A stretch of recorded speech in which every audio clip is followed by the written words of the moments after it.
Thank you for that lovely opening. Feliz Cinco de Mayo. Buenos dias. Good morning. Welcome to the Unitarian Universalist Fellowship of Door County. What you bring, what you are, enriches us all. We say welcome to your joy, your hope, your pride. We say welcome to your grief, your fear, your anger, and the parts of you that are not yet ready to be seen and heard. Welcome to them as well. For we are a people of faith, faith in our expansive welcome, faith in our ability to grow, faith in the precious gift of our truths, faith in the promise of trying, learning, changing, faith in our capacity to know ourselves and each other ever deeply. Welcome to you who are human. Welcome to you who are loved and love. Welcome to you who are blessed, which are all of you. May this time together be a blessing. I'm Donna Johnson. I'm your service leader this morning. I ask that you take a moment to silence any cell phones or noise-making devices that you may have in honor of our time together. And on behalf of the fellowship, I extend a special welcome to any visitors who may be with us here today. It is our custom to ask visitors to introduce themselves. So if you are here for the first time or haven't been here in a while, we ask that you stand if you're able and tell us who you are, where you're from, and maybe a word about what brought you here. Anybody willing to? Yes, thank you. We're one of those annual visitors that come here to a timeshare, and we always worship with you. And we've been worshiping with you since you were way back in the building, the other building. So really from the beginning, with our dear friends, John and Lynn Lees. Yes. And so we always come back, and during the time that we've been with you, our daughter became a union minister as well. So Wonderful. She's out in Olympia, Washington. So I can watch her service on, So we just love to come here, and you're so welcoming, and we just love your worship, and we just love to be here. So my husband Bob and I, we're from Muskegon, Michigan. Welcome. Thank you. Anyone else? Hi, I'm Pat, And I live here during the summer, and my wife wanted to come check out the services, so here I am. Great. I'm from Golden, Colorado, originally from Kenosha. And I'm just here for the summer. Welcome. And I'm Erin, this is Megan. And I'm past business partner, and we've been out hanging out with her for the last couple weeks, and we head home today, but we'll be back out in another couple weeks. This is our stop by and check it out. great. Hello. Hi. Okay. At this time, if there are any announcements related to the fellowship, please share those now, and please wait for a microphone for Terry to bring a microphone to you so that all may hear your announcements, those that are here and those who are joining us over the airwaves. And please identify yourself when you make your announcement. Good morning, this is Anna Knapp. This Thursday, which is the 9th at 6 p.m., I will be hosting a discussion and dinner related to the Article 2 revisions that Mark and I talked about that was, I guess, a couple of months ago now. So please do join us to learn a little bit more and help us as a fellowship make a decision on how I should vote at GA this summer, being your delegate. The dinner will be pizza, and please bring a few dollars to put into a basket to cover the cost of it.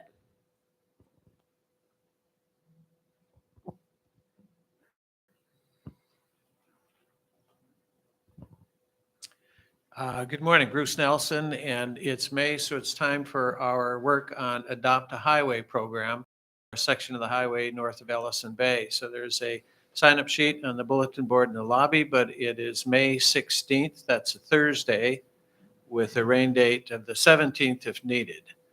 Please sign up so we know how many people will be there to help us out. Takes about an hour to an hour and a half. Thank you.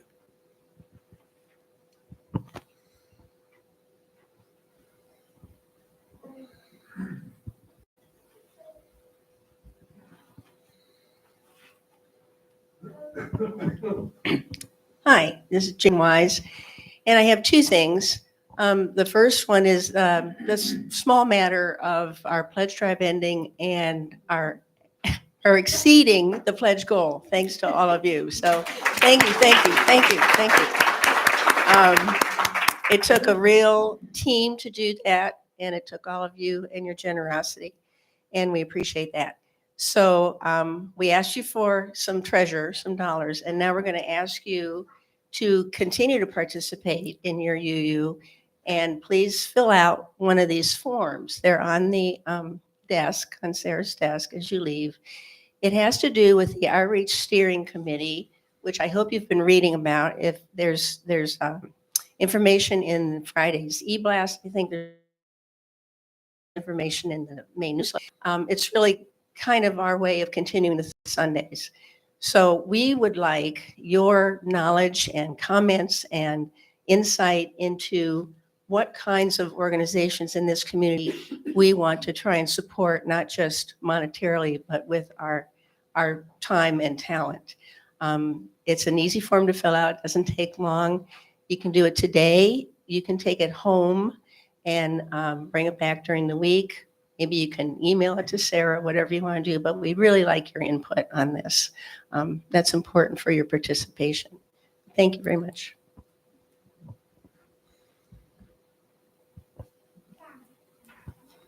Thank you.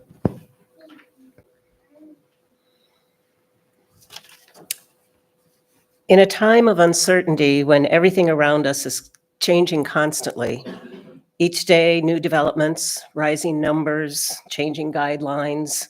When the world we live in suddenly seems upside down and topsy-turvy, we light our chalice to remind ourselves of our grounding in our faith.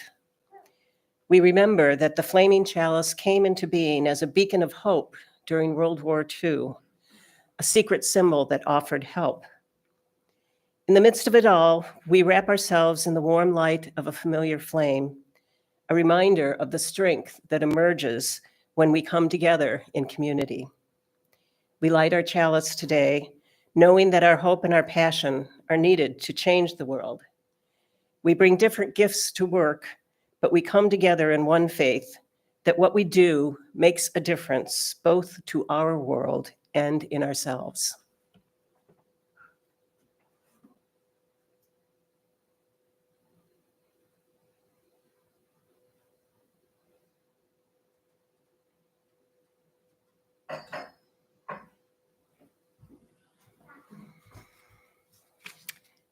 It is okay to be tired of change.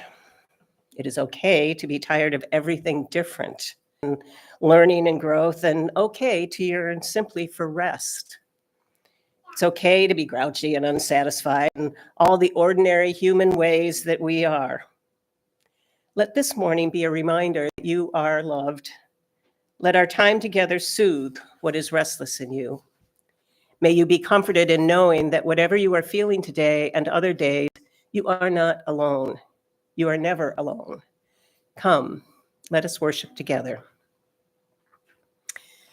Please rise for the unison affirmation, followed by the doxology, and then please remain standing for the singing of hymn. And I forgot which number it is, but you'll have it in your I didn't write it down. I thought I did.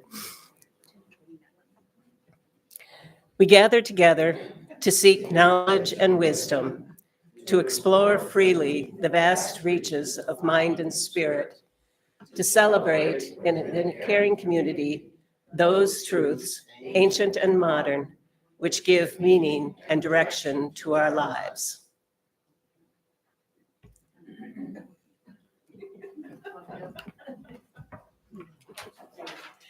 It will be hymn number 1029 in the teal hymnal.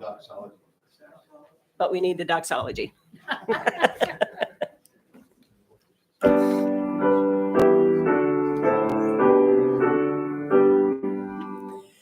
All that dwell below the skies,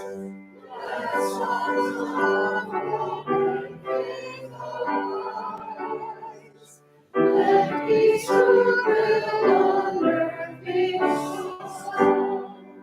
Every let every tongue.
At this time, you are invited to share any joys you may have so that we may celebrate with you. Or if you have concerns that burden you, please feel free to share so that we may offer solace and support. Please identify yourself when you share, and please wait for Terry to bring the microphone to you. And please keep in mind that it is being broadcast, so be sure that you have the permission of whoever you may be speaking about when you share. Hi, Pam Good. We should all be joyful because Bass, who was our pianist a couple weeks ago, had mentioned to Terry and I that upon graduation from Lawrence, which is now, he is going to spend a year in France. What he was too modest to say was he got a Fulbright scholarship to study Wow. in France. So, you know, I wish we had known it then because I'm sure we would have all made even more of him than we normally do. So. Helene DeLeo. I put my hummingbird feeder out Wednesday at 10 a.m. At 10:30, I had a hummingbird.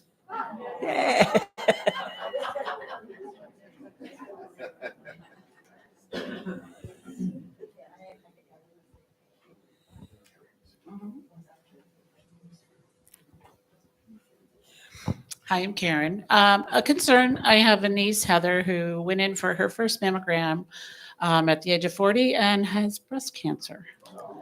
Yeah, so very shocking that was, she's kind of freaked out, like, how long has this been growing? They are going to do a mastectomy on the breast.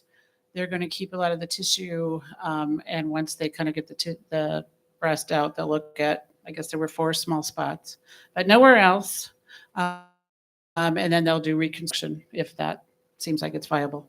So prayers for her on the 30th of this month. She's got little kids, a 4-year-old and a 7-year-old. So yeah, I think it'll be good. They're saying stage 1 to 2, so that's a good sign, but concerns.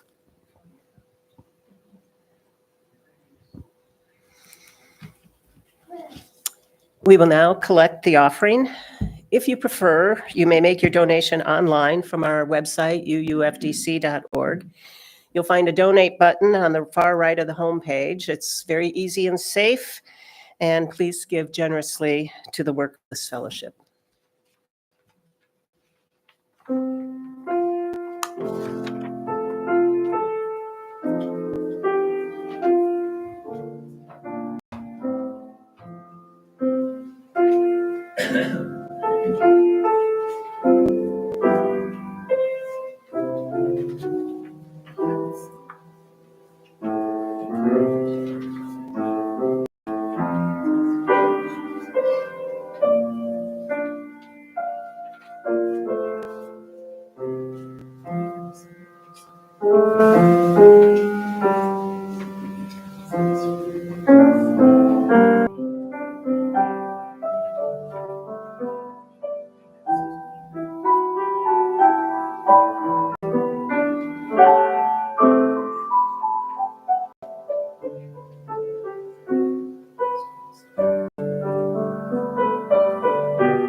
She enjoys speaking at various UU fellowships, exploring the complexities and joys of being in community together. And I think her message today pretty much speaks to the 6th principle that we have, the goal of world unity with peace, liberty, and justice for all. So rather than me expound on one of the principles on the first Sunday of the month, I will leave that to Karen to share with us. I understand that she's hoping to indulge in some of her many passions of hiking and log in some miles on the Ice Age Trail while she's up here in Door County. Please join in a moment of quiet as we prepare to hear Karen's message.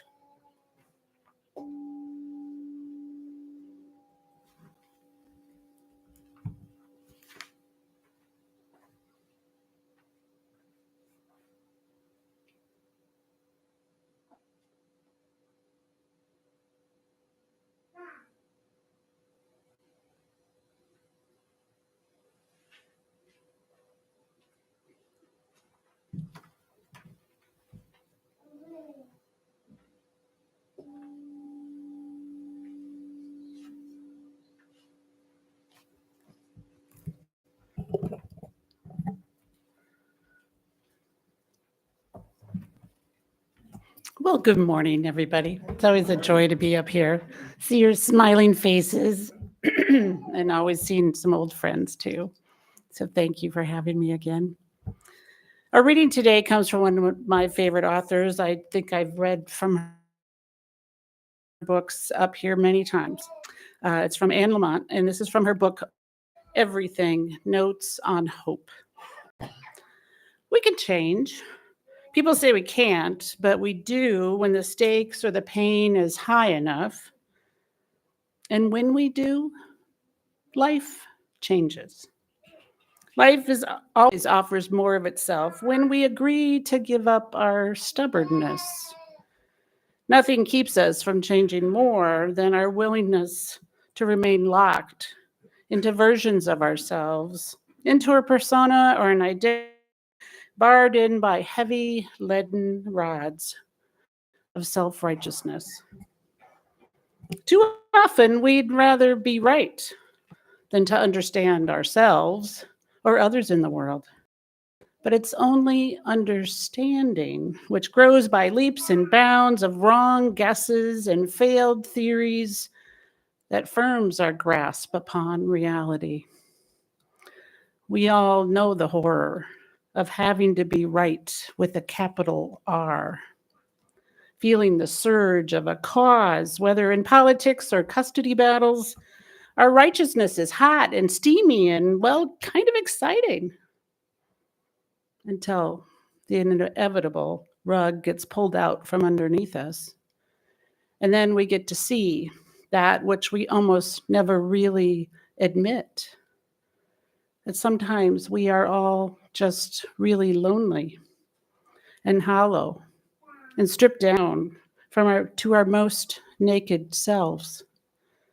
It's the worst thing on earth, this truth about how little we know. I hate it. I resent it. And yet, it's where new life arises from.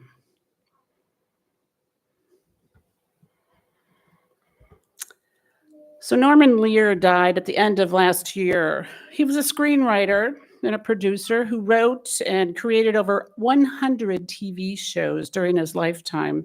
As the 1960s rolled into the 1970s, social change was occurring at a pace that was often too fast for most people to even absorb. Lear lifted up those uncomfortable transformations through the format of family sitcoms. He put a spotlight on issues deemed untouchable by commercial television standards of that time. Issues like racism, menopause, religious intolerance, and workplace injustices. They were delivered into the American living rooms in a funny but reflective way. Lear hit his stride in the 1970s, creating many popular shows such as All in the Family, One Day at a Time, Maude and the Jeffersons, and many more. The character Archie Bunker in the show All in the Family was played magnificently by actor Carroll O'Connor. We'd all seen the family sitcom Dad before. He was usually a bumbling and boisterous character. But Lear developed the character of Archie to be more complex, which was something new. Archie was the mule-headed, bumbling patriarch. He was also an outright bigot. He was also very tender. Archie held a reactionary resentment against what he saw as an intrusion on his God-given right. And it was being offended by those lily-livered liberals and those lazy hippies and those overbearing feminists, says Jim. We saw his endearing qualities too. He loved his wife and his daughter. He believed in earning an honest dollar, and he proudly loved his country. And I suspect this is true about most folks who fly their flags and support certain candidates and extreme policies. Seymour says that even today, Archie Bunker remains a nagging itch in our socio-political consciousness. Lear was masterful at showing us the challenges of somebody who did not want to change. But at the end of the half-hour program, change happened. Not always in large, noticeable ways, sometimes with teeth clenched. Sometimes it was just a tiny shift in thinking, but it was change nonetheless. Archie was the perfect example of what Anne Lamott lifted up in our reading. Nothing kept Archie from changing more than his willingness to remain locked into versions of himself. Too often, Archie wanted to be right, and it was more important for him to be right than to even understand himself and others. Lear carefully revealed week after week how Archie was coming to terms with a world that was changing so fast that he often couldn't make sense of it. And alongside that, his liberal feminist daughter and his hippie son-in-law got to walk around in Archie's shoes, and they learned to understand each other better. I began to wonder about growing pains.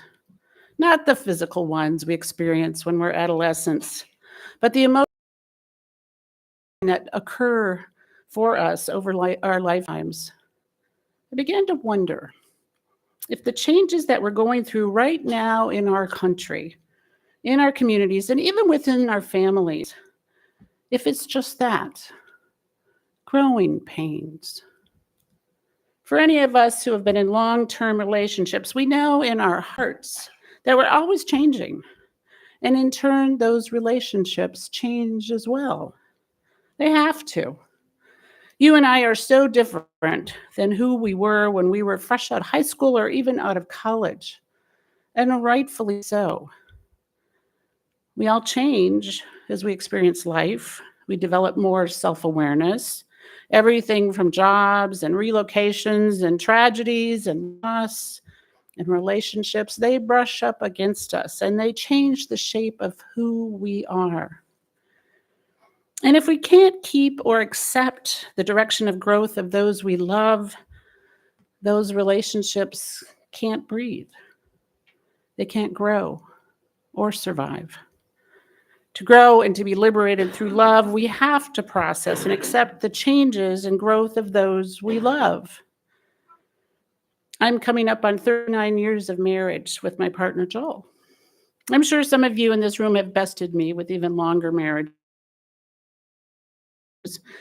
It hasn't always been easy. In fact, sometimes it's been a lot of work that has surprised me at times. But we've been able to keep growing together. Maybe some of you had to walk away from relationships that were unraveling and no longer sustainable due to the opposite directions in which you grew. It happens. Committed relationships are a constant dance. The steps change yearly, monthly, sometimes even daily. If I took the person that I was when I walked down the aisle at the age of 25, and I sat her down next to the person I've become today at 64, I would see incredible differences. The core of myself still lies deep within. I'm still someone who cares deeply for people. I love to be around other people. I enjoy the outdoors. I love the arts, and I love laughter. But I've also changed in ways that the younger would never have imagined. I often say that if someone would have told me that I would become a hospice chaplain and live in Appleton, Wisconsin for the majority of my life, and to be standing up in front of you today speaking like this, I would have said, hell no. Life is surprising and constantly in motion. In turn, love asks us to do the same. Sometimes we can, and other times we cannot. Being able to walk alongside those changes with the ones we love is a sign of liberating love, a sign that what we hold in front of us is worth accepting and changing for. as I was thinking about how I have changed and grown, I began to reflect on the growing pains of our nation. I began to see a similarity between the peak of Norman Lear's heyday and what's going on in our country today. The 1960s and the 70s were a time of intense upheaval, and many of you were there. For the first time, our nation started to question authority in all of its forms back then. People were pushing back against the government, the police, churches, and educators. Young people felt empowered to stand up and fight for what they valued and believed in. They began to protest publicly against these institutions. And I bet many of you were there on those front lines. The civil rights movement began in earnest during that time, and it grew in fits and spurts, but its purpose and growth then changed us all forever. We saw laws put into place to support and protect people of color. Women began to demand equal rights. They started going into the workplace. Roe v. Wade was passed in 1973, and women were able to have power over their reproductive choices. I was young during those years, but I remember watching protests, sometimes violent protests, full of haze and smoke bombs and tear gas. Yet many of those things close to our breastbone, and we have been standing and trusting those issues and those beliefs for decades now. I'm sure older folks during that time thought the world was going to hell in a handbasket. In the 1960s, I recall a ridiculous conversation with my grandparents about the length of men's hair. They felt long hair on men was unnatural and disrespectful and shouldn't be allowed. Today, we could care less about the length of anyone's hair. I'm sure older folks back then wanted to return to the good old days when people behaved themselves and where social rules made sense to them. And today, for even some of us in this room, we may be experiencing exactly those same feelings. The world does feel upside down. Feels like politicians no longer really represent us anymore, and that the government is just a dysfunctional mess. It has many of us wondering if a two-party system is even useful anymore. After COVID, our work life and home life morphed into one thing, sometimes in good ways and sometimes in challenging ways. People and corporations are still working that out. Office buildings wait empty and without purpose. The effects of global warming are punching us in the gut on a daily basis now. It's no longer a theory, but an obvious reality. This winter in itself showed us that nothing will be the same with weather ever again. Capitalism seems to be losing its footing, and economists argue back and forth about whether it can even continue to sustain us as we move into the future. Our Constitution, although a grand and mighty document, seems a bit tattered in places that no longer fit our nation in modern times. We are in the midst of another great. Our economy, our society, and our natural environment are going through a period of fundamental change. This transition is at least as great as the Industrial Revolution, and possibly as important as the Enlightenment. He says, to my surprise, contrary to popular belief, this is not a technological revolution. Although electronic and biological technologies are certainly relevant to this transition, this is a philosophical revolution. A revolution in thinking about the nature of reality and how the world works and how we fit in it today. Ways of thinking that seemed adequate in the past are incapable of meeting the challenges of today and of the future. He feels to complete this transition, we must rethink virtually every aspect of our lives. I find some truth in this. I don't know if this is really the answer, but we are transitioning, just as Professor Eichert stated, just as we have done in our country before. And it's uncomfortable. And then I began to wonder if this was really the driving force behind all of our political polarization today. Maybe it isn't the fault of politicians and their followers that we are all blaming. Maybe that they're just easy scapegoats for our need to change and our fear of change. Maybe that's what's driving the increased conflicts we see between one another.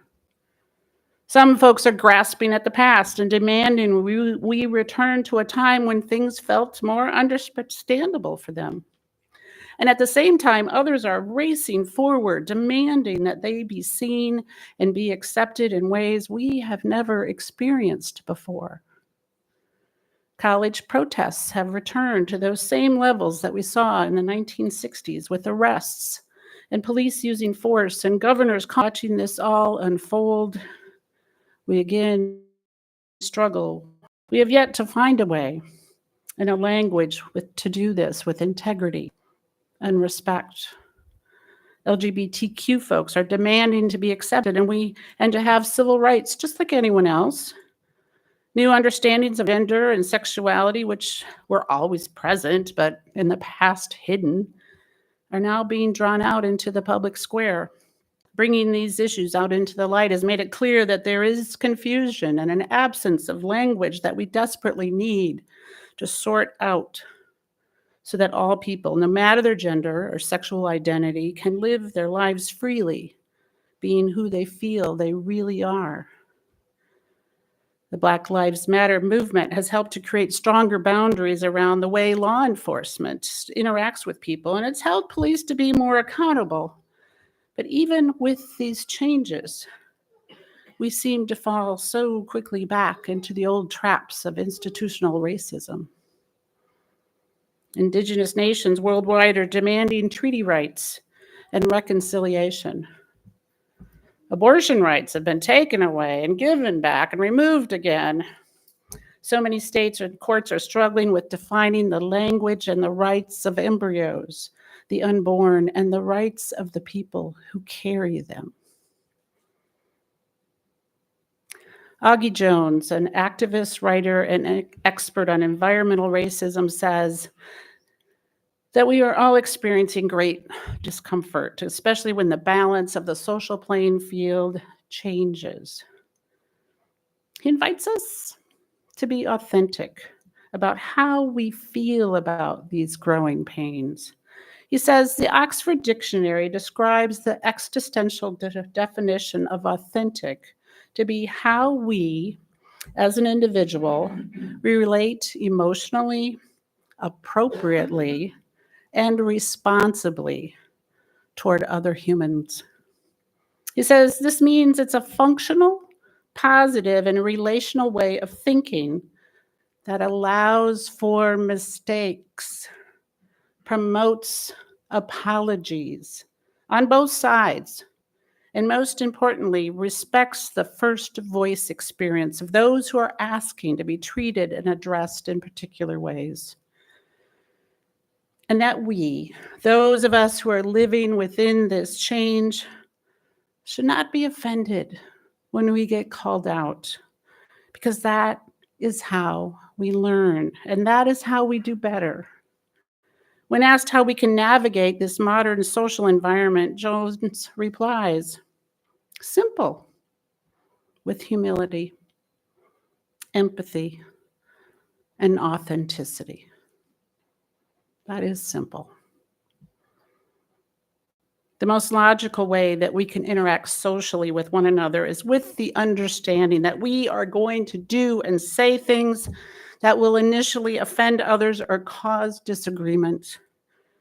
Jones says we should accept that and own it and then apologize when needed and honor the viewpoint of those who we may have offended or those we may disagree with. We need to get comfortable with being uncomfortable. Jones says that many of us unknowingly hold to a privileged mindset that expects us to be comfortable all of the time. I had to stop when I read that because if truth be told, I am comfortable most of the time. And then it hit me that this may be a big part of our discomfort. We are being slapped upside the head on almost a daily basis that our old ways are not really working anymore. The world is changing so quickly that we can hardly keep up. And we don't like that discomfort. In fact, I agree with Anne Lamott when she said, I hate it. I resent it. I feel that way. But that's change. And change is inevitable. I also believe it is truly necessary. The more we fight change, especially needed social and environmental change, the more we suffocate those relationships with our neighbors, ourselves, our country, and our planet. Every one of us act against things we don't understand, wanting to stand on things that made the past, but now are being tossed out the window. Life is constantly changing. And in turn, that demands that love constantly changes. If we truly stand by our country and our understanding of democracy, we will need to change. Yet, like Anne Lamott shared, too often we'd rather be right than to even understand ourselves or others in the world. But it's only an understanding which grows by leaps and bounds of wrong guesses and failed theories that firms our grasp upon reality. It's an election year, and trust me, it's going to be a rough year. But if we love our country and our communities, we can choose to learn, to change, and grow, and learn authentically alongside everyone else who is struggling to find their way as well. We can choose a liberating love instead of a stagnant love. James Baldwin said, "For those of us hovering on the edge of despair over the world's sorrows, human beings are there, we at least have a chance. Because not only are humans disastrous, we are also miraculous." May it be so.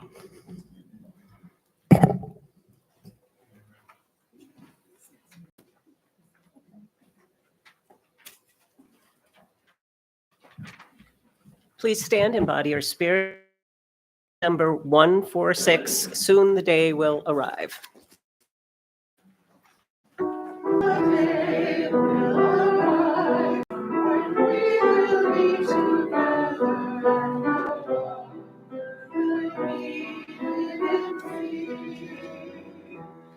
And the children will smile without wondering whether that day under clouds will appear. Wait and see what a world there can be if we share, if we care, you and me. Wait and see what a world there can be if we share, if we care, you and me. Some have dreams, some have died to make a bright tomorrow. A vision remains in our hearts. Now the torch must be passed with the hope that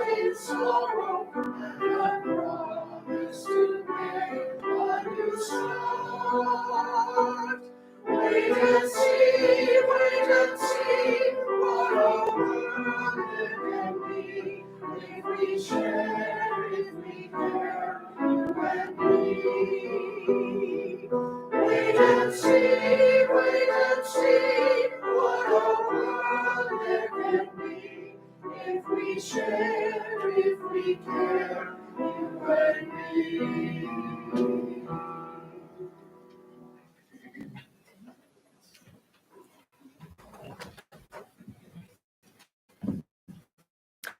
I hope you will join us in the gathering room after the service for coffee, tea, and fellowship. After approximately 15 minutes, chimes will sound, and which will signal the start of a talk back with Karen. I'm going to read to you Change Sings by Amanda Gorman, one of my favorites.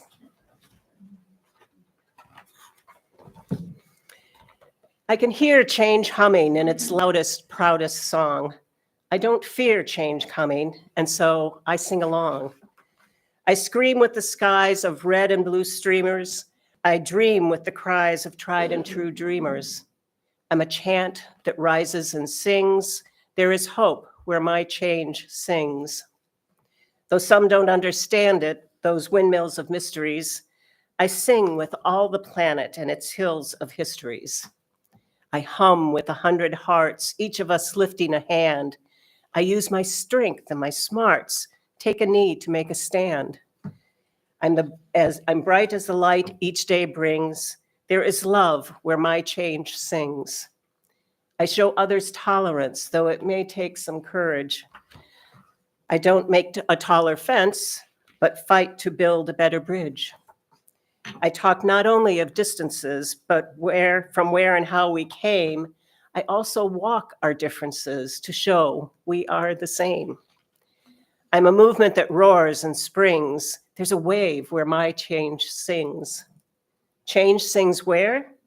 There, inside me, because I'm the change I want to see. As I grow, it grows like seeds. I am just what the world needs. I'm the voice from where freedom rings. You're the love your bright heart brings. We are the waves starting to spring, for we are the change we sing. We're what the world is becoming, and we know it won't be long. We all hear change strumming. Won't you sing along?